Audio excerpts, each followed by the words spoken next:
and that when you're sort of figuring out what to do, you put more weight on the people who are more believable.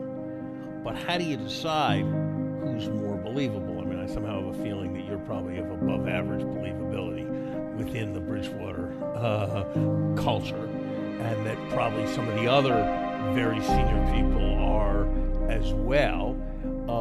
If I'm a junior person who's just come in, and I think you guys are confused about a lot of things, or maybe I express my views in a different way than other people do because of my gender or because of my culture or because of something, how do I have a chance to get a high believability? Isn't there some risk that that this rating of people on believability will, with the best of intentions, slide into a rating of people on conformity, which is maybe a less attractive thing?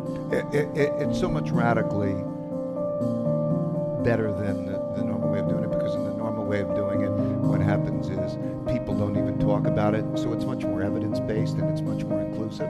So let's say you're in a room, and the way it is, and that you're in a room and you're getting opinions that are coming at you, if you're smart, you're thinking about what each person's believability is in your mind, and you're weighing those things.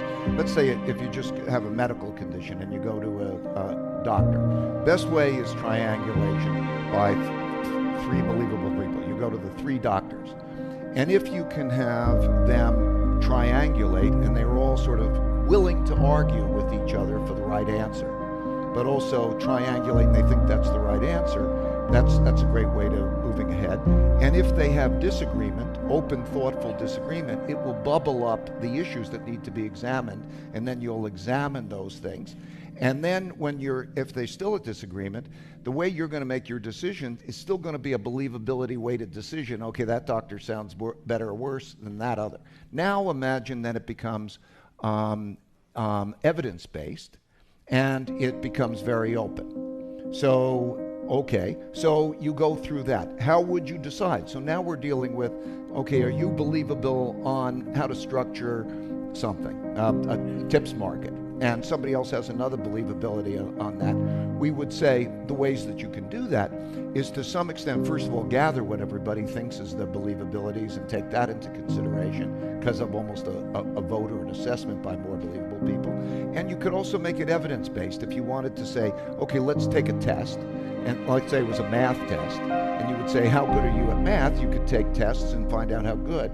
The key is that you want to make it evidence-based, and you want to make it open, so that you're now doing it in a way that everybody gets to understand how you would do that. So that when I'm describing the going above it, if you're a partner in doing this with me, and we said, how would we do that in an evidence-based way to get at that, so that way we're not having either autocratic decision-making or democratic decision-making. The autocratic decision-making doesn't make sense, because if I'm sitting there just unilaterally thinking I'm the right person because I'm the guy who in quiet is, that's not best. I want to know the smartest people I have who, if they disagree with me, I'm not comfortable going forward. I have to work it through. Or if I'm saying democratic, like everybody's got an equal say, well, that's pretty dumb too, because they're not all equally capable. So if you and I were to say, okay, what are the fair ways that we can get at believability, albeit imperfect, it's radically better than what is going on, which is everything behind the scenes and not being clear. So maybe to help people understand this better, and maybe making it, in a sense, slightly more operational, let me ask the question this way. So let's take something that's fairly routine, that we do here at the Kennedy School, that every university does. We have an admissions committee, and the admissions committee admits students. And they read a lot of applications, and they look at people's grades, and they look at their scores, and they kind of read their letters of reference, and then they kind of schmooze. And, the people on the committee who are more math-oriented tend to like the applicants who've done more math in their life, and the people who've done social causes tend to like the people who've done social causes, and they kind of work themselves to some consensus by talking. But nobody really keeps track of much. I think probably would be an honest assessment. If you were, so it's probably a long way before we're going to have like matrices of dots for every faculty member as we go through our days. But if you were us and you wanted to improve our decision-making process along the lines of your principles, I think it'll help people understand your principles. If you talk a bit about what would you do? I mean, you had a chance to meet the dean here earlier. If you were giving him advice about how we run our processes of selecting students or our processes of selecting faculty, whatever it is, better, how would you approach that? Well, I think the first thing is in any decision, I think people focus too much on the decision and not enough on the criteria for making the decision. So the first thing I would do is to say, how do we determine our criteria for making the best decision possible, given we're trying to engineer for something? Maybe it's a certain diversity in the student body. What are we trying to engineer for? And how can we collectively go above that decision, any of the decisions, and say what are the best criteria for making those decisions? That would be step number one. How do we test those criteria? Would those criteria have achieved that goal? So let me apply that. Let me find out which are the most successful students based on the criteria that we want to have as an end result. And let me take those criteria and look at them objectively.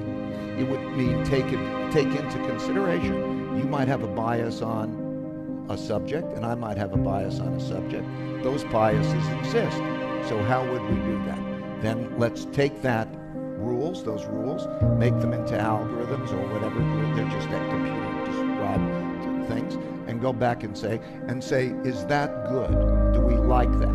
And what principles then would we have that we will write that down? Okay, we've mutually agreed that is a methodology that we think is best, that's also subject to test. The Board of Governors can examine that, XYZ can examine that, and say, okay, that's great. So now it becomes much more evidence-based. Then you go forward, right, and you apply those criteria. You can, in many cases, apply them with algorithms and then judgment that enters into it. If you're applying it with the judgment that enters into it, then you say, can I take that judgment and write it down in a log and even think, how do I make that into clearer criteria so that I can refine it? And you make that transparent. Then if you're doing it and it's radically transparent so everybody can see and the board can see and everybody can see, okay, that's going to make it better, right? So that kind of decision-making becomes much more idiomeritocratic. It'll mean, like, what are you good at? Like, if you do have an insight, like math, and we're having somebody who's going to go into the study math or whatever that's relevant, then how does your voice help to make a better assessment in terms of that process? So that's what it would look like. So do you reject, if the answer is yes, I have some sympathy with your view, but so if you read, I don't care whether you have sympathy or not. If you read Henry Kissinger's memoirs and talk about when they opened to China, I can't remember exactly what the formulation was, but there were a set of words that we and the Chinese agreed to with respect to Taiwan. And that was a hugely important thing, that we were able to open and have relations with China.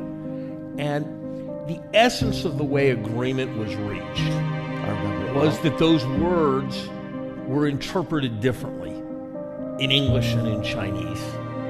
And we kind of believed we'd made our deal, and they kind of believed they'd made their deal. And so both sides were kind of happy and they could shake hands. And somebody could have said, this is ambiguous, and tried to work through the ambiguity. But if they had, there wouldn't have been an agreement. And as I go through my life, there are lots of agreements that are reached, and lots of times when people figure out to cooperate together, precisely by having something that's kind of ambiguous, where both sides can kind of be happy, but it's not really stated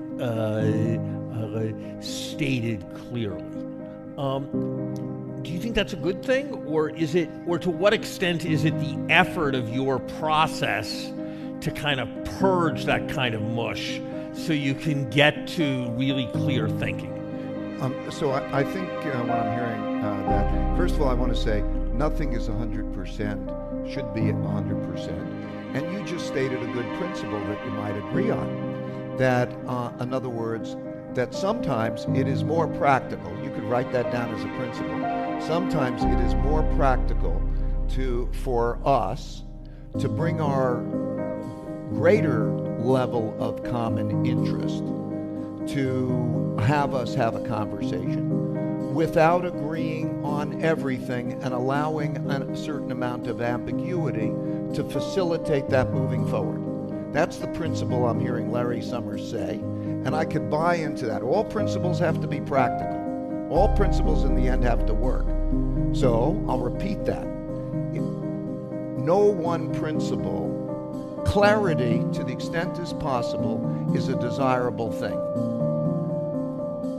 However, some things are more important than other things. And having that conversation means that sometimes it may not be clear, and that ambiguity might facilitate a conversation that allows you to move forward. And that is a good thing. That's Larry Summers' principle that I would buy into. And so just be clear about that principle.